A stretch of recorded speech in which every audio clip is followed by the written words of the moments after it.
So today we're going to be talking about how to add property lines, tracked property lines to your videos. This is something that I have searched high and dry for when I started real estate. I would always see videos with these really cool property lines in them and I wondered how they did them.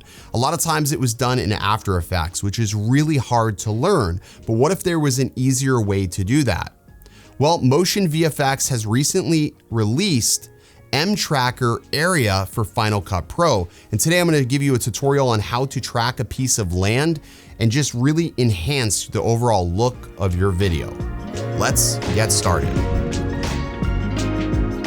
What's good, everybody? Ken here. You're watching OriginaldoBo. And today we're taking a look at the MTracker 3D plugin. This is the area plugin for Final Cut Pro. Now, just as a standard disclaimer, I edit all of my videos in Premiere Pro, but I have been recently using this plugin, exporting out of Premiere Pro just a single clip, bringing it over to Final Cut Pro to be able to add this awesome new plugin into the mix, and it just really overall enhances the look of my videos. So I have here a property that I actually delivered to a client. This was a dual parcel. It was a horse ranch, and there was two big pieces of property, and the client had asked me, can I add property lines to the video? Now, when I did this video, I couldn't do it at the time because I didn't have this plugin. I actually had to outsource it, and I ended up paying like 25 bucks for these freaking property lines to be added to my video. But now that I have this plugin, I can do it on my own. So I'm gonna actually recreate what I paid somebody else to do way back when. So let's go ahead and first start off by adding the MTracker plugin. This is the MTracker 3D. This is what's gonna track the clip and get the data that we need to be able to add that title with that overlay to the clip. So this takes a little bit. It's gonna calibrate, it's gonna analyze the clip, and then it'll provide tracking information that we'll later use to add to the area tracker. I'll show you in just a moment. Okay, so once that clip has finished tracking, you wanna go to your titles window and you want to type in area. Once area pulls up, you'll have a list of different overlays, some templates, different templates that you can use. Just select one that you feel is going to look best for this clip. I'm going to grab this one right here. And then what you want to do is just resize it to your clip.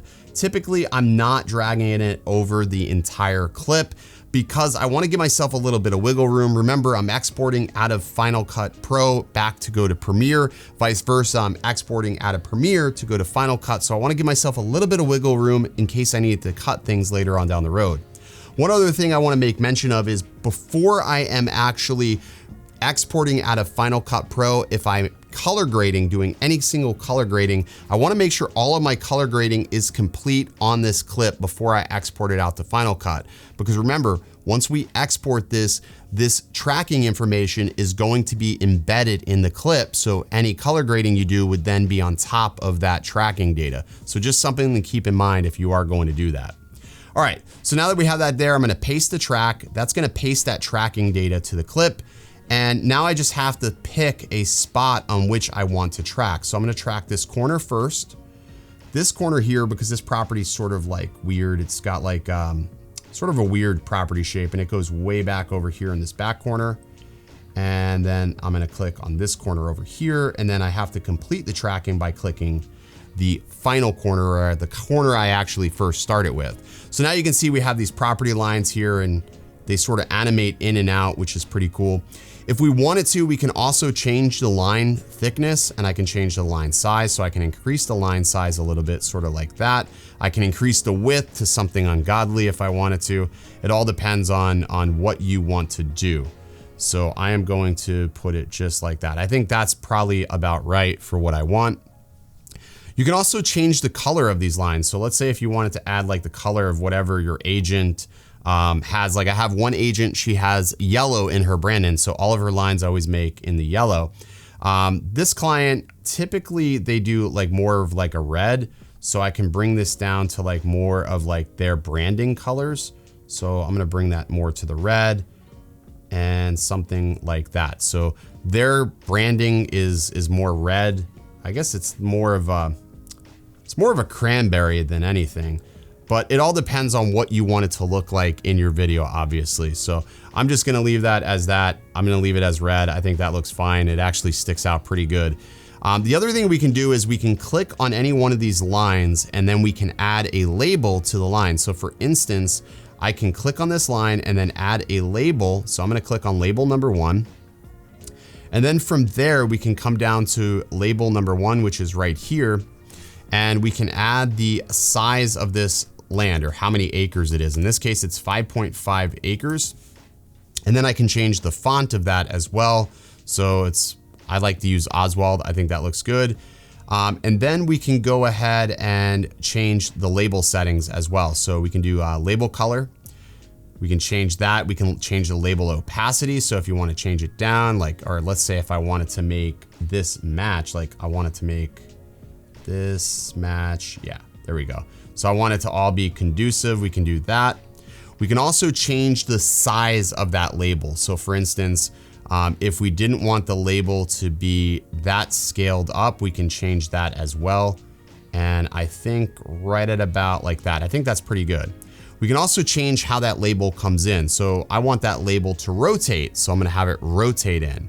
And then I can go back to my line and then I can change how my line actually animates in. So let's say if I wanted to contour into the property, we can do that. So let's see what that looks like now. So I think that looks pretty awesome. And then it reverses the contour to exit out of the scene and then it just disappears.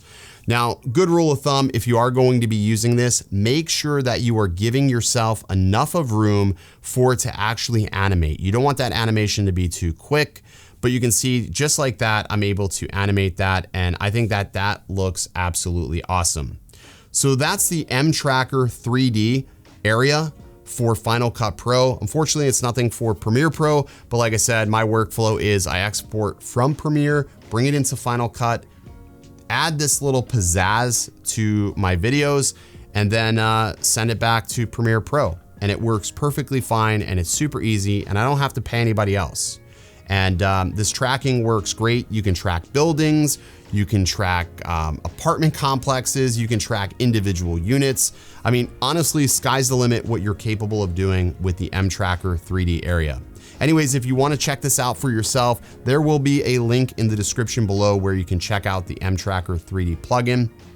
And if you have any questions or something's not working correctly, let me know. I'll be more than happy to help you. I will see you in the next tutorial. Stay original.